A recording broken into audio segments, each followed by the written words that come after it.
गरीबी से तंग आकर पति पत्नी ने की तपस्या।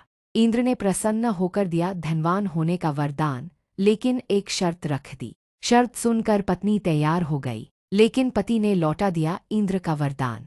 किसी गांव में एक पति पत्नी रहते थे। दोनों गरीबी में अपने दिन गुजार रहे थे। पति अपनी आलसी प्रवृत्ति के कारण ज्यादा काम नहीं करता, फसल भी उतनी ही करता जितने में गुजारा हो जाए। पत्नी उसे बार बार प्रेरित करती, लेकिन पति उसकी बात को अनसुना कर देता। हमेशा मेहनत करने से बचता और अपने भाग्य को कोसता रहता। एक दिन गांव में कोई साधु आया। किसान के पड़ोसी ने उसकी पत्नी को बताया कि साधु बहुत सिद्ध है, लोगों को उनकी समस्या का एकदम सटीक उपाय बताता है। किसान की पत्नी साधु के पास गई। उसने साधु को समस्या बताई। साधु ने कहा, तुम्हारा पति मेहनत नहीं कर सकता, वो आलसी है, उसे परिश्रम का महत्व समझना होगा। पत्नी ने कहा, महाराज मैं उन्हें समझाती हूँ लेकिन वे मानते नहीं हैं। साधु ने कहा, अगर पति मेहनत नहीं कर सकता तो उससे कहो तपस्या करे। अगर स्वर्ग जैसा सुख चाहिए तो स्वर्ग के राजा इंद्र को प्रसन्न करे। साधु ने उसे एक मंत्र और तपस्या की विधि बता दी। पत्नी खुश होकर लौटी और पति को पूरी बात बताई। पति तपस्या के विचार से खुश हो गया। कुछ करना नहीं है, एक जगह बैठना ही तो है। दोनों ने तपस्या शुरू की। शुरुआत में ध्यान साधने और मंत्र जाप में थोड़ी समस्या आई, लेकिन धीरे धीरे ध्यान भी लगने लगा और मंत्र जाप भी अच्छे से होने लगा।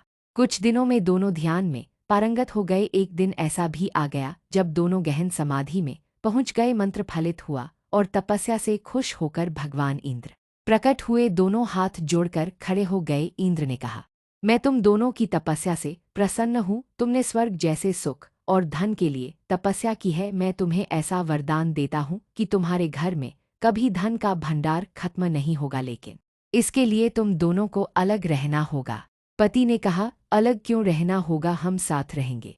हमारा रिश्ता पति पत्नी का है, हम दोनों ने ही साथ में तपस्या की है। इंद्र ने कहा, इसीलिए तुम दोनों को अलग अलग रहना होगा। जिस दिन तुम एक हो जाओगे मेरा वरदान समाप्त हो जाएगा।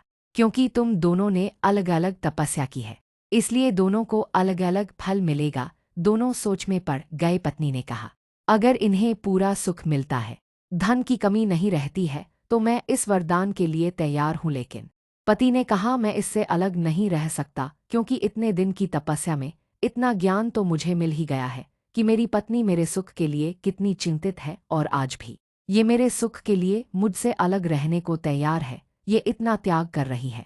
और दूसरी बात, मुझे ये भी समझ में आ गई कि अगर मैं बैठे बैठे मंत्रों के जाप से भगवान को अपने सामने लाकर खड़ा कर सकता हूँ, तो मैं अगर मेहनत करना शुरू कर दूं तो अपने आप ही धन का भंडार कर लूँगा। मुझे आपके वरदान की कोई आवश्यकता नहीं है। मेरे लिए इतनी चिंता और प्रेम रखने वाली पत्नी ही मेरे लिए पर्याप्त है। मैं आलस का त्याग कर चुका हूँ, अब मेहनत करूँगा। पत्नी किसान को देखती रह गई। उसकी आंखों में खुशी के आंसू थे। इंद्र ने जवाब दिया, मेरा वरदान खाली नहीं जाएगा, तुम दोनों साथ भी रहोगे और धन भी रहेगा। ये सिर्फ तुम्हारी आंखें खोलने के लिए था। हमारा सबसे बड़ा खजाना हमारे रिश्ते और परिजन है। अगर ये हमारे अनुकूल हों तो संसार में कुछ भी पाना असंभव नहीं है। कहानी का सार, हमारे रिश्ते और हमारा स्वस्थ शरीर ही हमारे लिए सबसे बड़ा खजाना है। इसकी कीमत समझनी चाहिए। मेहनत से भगवान को भी पाया जा सकता है, तो धन और सुख तो बहुत छोटी चीजें हैं।